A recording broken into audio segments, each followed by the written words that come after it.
I want to talk a bit more about your personal kind of experience with discovering GISM and obviously like absorbing their influence into your life.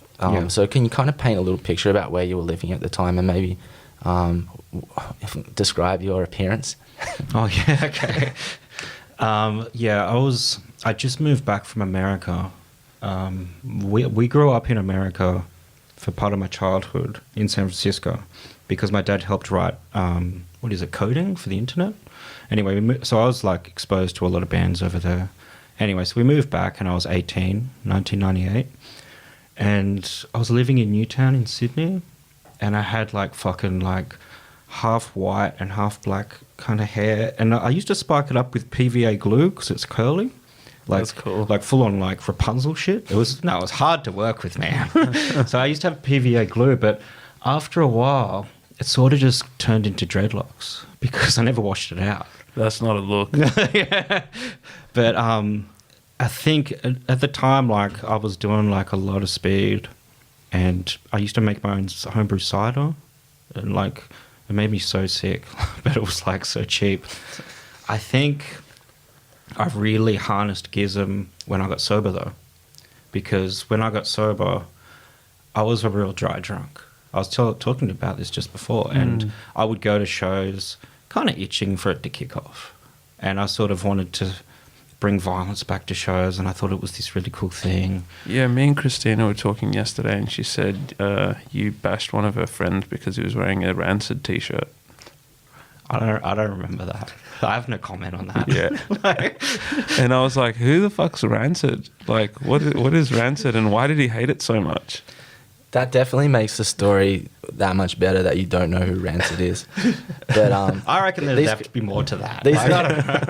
These kinds of spurious allegations. Do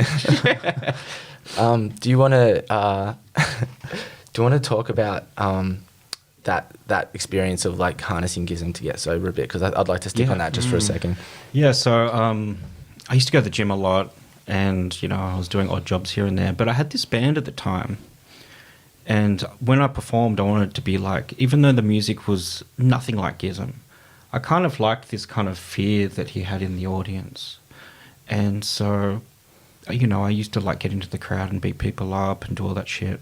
But then I had this idea to get it more interactive. I used to get a $10 note and sticky tape it to my forehead.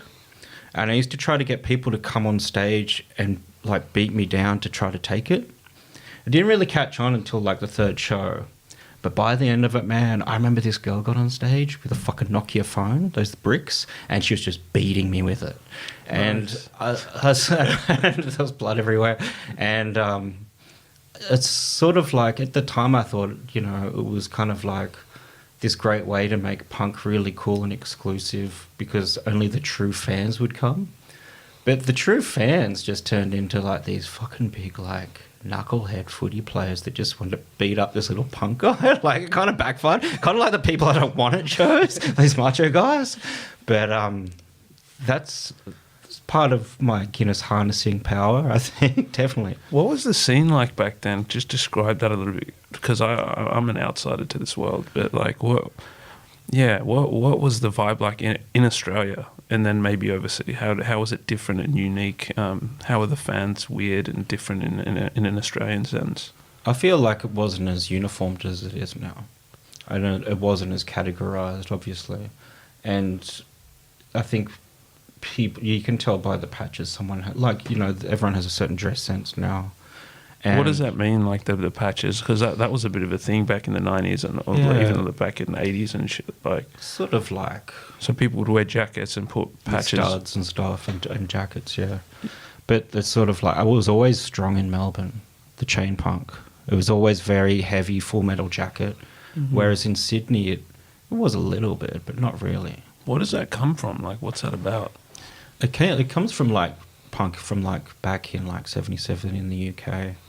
I feel like punks used to wear dog collars and stuff, and just to keep the cops off their back, just to look more menacing, There'd also be a big influence of biker culture and the kind of leather jackets and patches and stuff, and the style would definitely have come out of, a cross between kind of, like, S&M Yeah, kind of motif, and then like bikers and stuff. Yeah. Like, I think it was basically about menace, Yeah. looking as if you crawled out from under a bridge, and in many cases, people crawled out from under bridges. Okay. Why did you want to look like that, Spider? Yeah, that's a great question.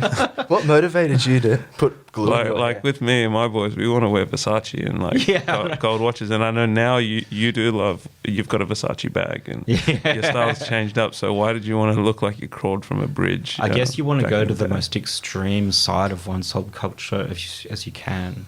Embrace every single ounce that it has. And I think when you think about it, like the punks when they started, the only kind of like weird subcultures that were around were bikies and S&M stuff. So they took a bit from both. Right.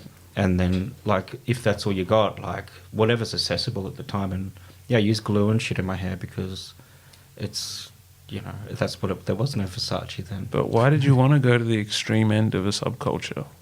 Because you kind of want to live it, embrace everything. I mean, I had nothing else you have nothing else really to look forward to, you know. I couldn't get a job. Like, I already had tattoos at that stage and I was super young.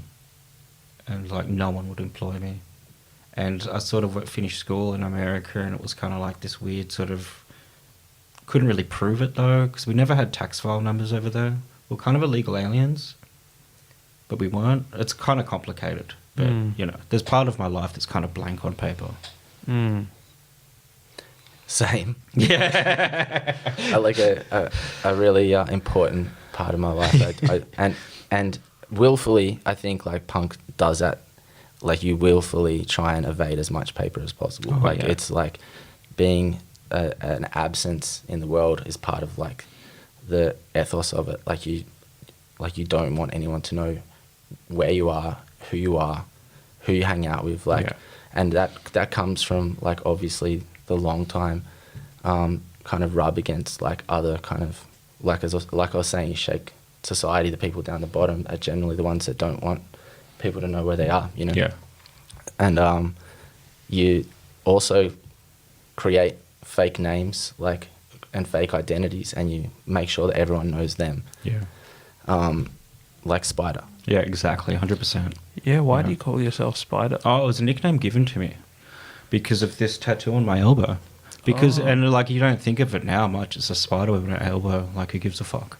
But back then, in like the late 90s, you would never see a kid that young with a tattoo. Like, it was kind of weird. Everyone's like, oh, like, you're 18, you got like a bunch of tattoos on your forearm. Like, what are you doing?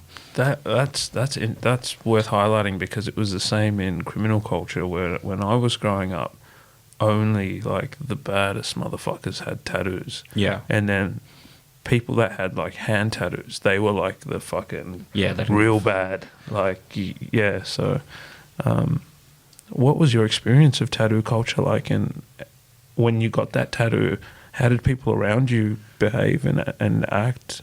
My parents weren't happy, obviously. But, and I couldn't get a job. I think I just ended up working I worked as a screen printer for a long time in a factory.